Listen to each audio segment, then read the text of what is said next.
Halo semua, perkenalkan nama saya Kormelia Tigersang dengan NPM 210910072. Saya dari kelas C Stambuk 2021. Di sini saya akan memaparkan beberapa materi, yaitu mengenai sistem gerak pada manusia. Mari kita lihat materinya berikut ini. Nah, di sini yang kita bahas ialah sistem gerak pada manusia. Yang pertama itu rangka tubuh manusia. Tubuh manusia mampu bergerak secara aktif. Hal ini karena tubuh manusia terdapat dua alat gerak utama, yaitu tulang dan otot. Tulang-tulang yang menyusun rangka tubuh manusia disebut alat gerak pasif, sedangkan otot disebut sebagai alat gerak aktif.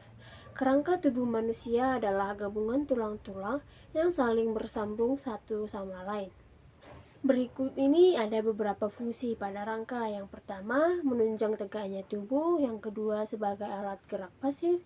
Yang ketiga, memberi bentuk tubuh. Yang keempat, tempat melekatnya otot. Yang kelima, melindungi organ dalam. Yang keenam, tempat pembentukan sel darah merah dan sel darah putih. Dan yang terakhir adalah tempat penimbuhan mineral. Yang pertama kali kita bahas dalam rangka tubuh manusia adalah macam-macam tulang berdasarkan bentuknya. Yang pertama itu ada tulang pipa, yang kedua tulang pipi, yang ketiga tulang pendek. Pada tulang pipa bentuknya seperti pipa, yaitu bulat, memanjang, pada umumnya berongga. Contohnya ya terdapat pada tulang lengan, tulang paha, tungkai, dan ruas-ruas tulang jari. Yang berikutnya tulang pipi. Bentuk tulang pipi terdiri atas lempengan tulang kompak dan tulang spons. Di dalamnya berisi sumsum merah. Contohnya itu terdapat pada tulang rusuk, tulang dada, tulang belikat, tulang panggul, dan tulang dahi. Dan yang terakhir itu tulang pendek. Tulang pendek disebut juga sebagai ruas tulang. Di dalamnya berisi sumsum merah. Contohnya terdapat pada tulang-tulangnya, pada pergelangan tangan, pergelangan kaki, telapak tangan, dan telapak kaki, serta ruas-ruas tulang belakang. Nah, yang kedua itu ada persendian pada sistem gerak. Untuk dapat bergerak lebih bebas, antara satu dengan yang lain dihubungkan oleh persendian. Sendi adalah sambungan oleh persendian. Sendi adalah sambungan antar tulang. Berdasarkan sifat geraknya, sendi dapat dibedakan menjadi tiga bagian, yaitu sinartrosis, amfiartrosis, dan diartrosis. Yang pertama itu mengenai sinartrosis. Sinartrosis adalah hubungan antar tulang yang tidak memungkinkan terjadinya gerakan. Yang pertama itu ada sinkondrosis. Kedua ujung tulang dihubungkan oleh tulang anhialin. Contohnya hubungan antar ruas-ruas tulang belakang. Yang kedua itu ada sinfibrosis. Kedua tulang dihubungkan oleh serabut atau jaringan ikat. Contohnya pada hubungan antar tulang-tulang tengkorak. Dan yang ketiga itu ada sinostosis. Kedua ujung tulang dihubungkan oleh jaring tulang. Contohnya pada tulang panggul. Yang berikut ada amfiartrosis. Amfiartrosis merupakan hubungan antar tulang yang dihubungkan oleh jaringan kartilago, sehingga memungkinkan terjadinya sedikit gerakan. Amfiartrosis terbagi menjadi dua bagian, yaitu simfisis dan sindesmosis. Yang pertama itu simfisis. Sendi dihubungkan oleh kartilago serabut yang pipih. Contohnya sendi antar tulang belakang dan tulang kemaluan. Yang kedua itu sindesmosis, dihubungkan oleh jaringan ikat serabut dan ligamen. Contohnya sendi antar tulang betis dan tulang kering. Nah, yang terakhir itu ada diartrosis. Diartrosis adalah hubungan antar tulang yang satu dengan yang lain yang tidak dihubungkan oleh jaringan, sehingga memungkinkan terjadinya gerakan tulang secara luas atau bebas. Diartrosis disebut sebagai persendian. Menurut arah gerakannya, persendian dibedakan menjadi 6 bagian. Yang pertama itu ada sendi peluru, yang kedua sendi pelana, yang ketiga ada sendi engsel, yang keempat ada sendi putar, yang kelima ada sendi luncur, dan yang keenam ada sendi kondiloid. Pada sendi peluru bersumbu 2 atau 3, dapat bergerak ke segala jurusan. Terdapat pada gelang bahu dan gelang panggul. Yang kedua, sendi pelana bersumbu dua seperti gerakan orang menaik kuda, terdapat pada ibu jari dan antar tulang metakarpal dan karpal.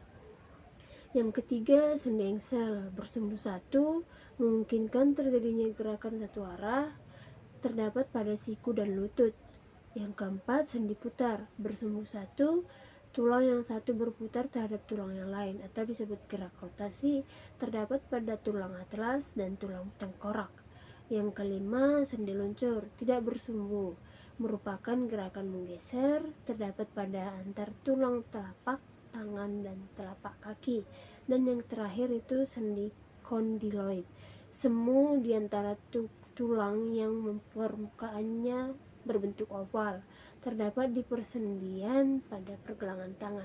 Nah, selain macam-macam tulang, persendian, di dalam itu juga terdapat kelainan dan gangguan pada tulang.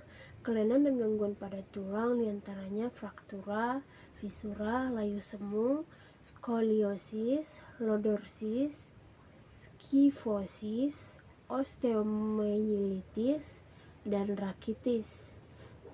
Selain kelainan dan gangguan itu terdapat infeksi juga. Infeksi penyakit dapat mengakibatkan gangguan pada tulang.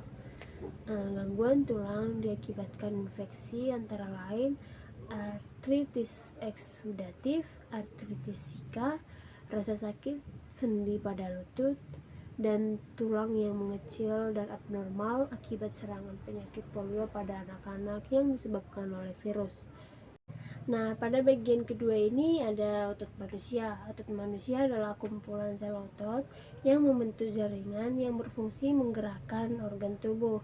Otot merupakan alat gerak aktif. Pada bagian pertamanya ada macam-macam otot. Berdasarkan bentuk dan cara kerjanya, sel otot dibedakan menjadi 3 macam, yaitu otot rangka atau otot lurik, otot polos, dan otot jantung. Otot rangka terdiri atas serabut-serabut otot yang mempunyai banyak inti sel. Otot polos berbentuk gelendong dengan kedua ujungnya meruncing dan bagian tengah menggembung. Yang terakhir itu otot jantung, struktur sama dengan otot lurik, namun ada dari percabangan sel. Nah, yang terakhir itu ada sumber energi untuk gerak otot. Pada permulaan kontraksi otot, energi yang dipakai berasal dari ATP yang terdapat dalam sel-sel otot. Jika kontraksi terus berlangsung, maka energi ATP yang tersedia dalam otot akan berkurang atau habis sehingga diperlukan bentuk kembali dengan energi ATP untuk kontraksi otot selanjutnya. Sekian yang bisa saya paparkan tentang sistem gerak pada manusia pada modul ini. Terima kasih.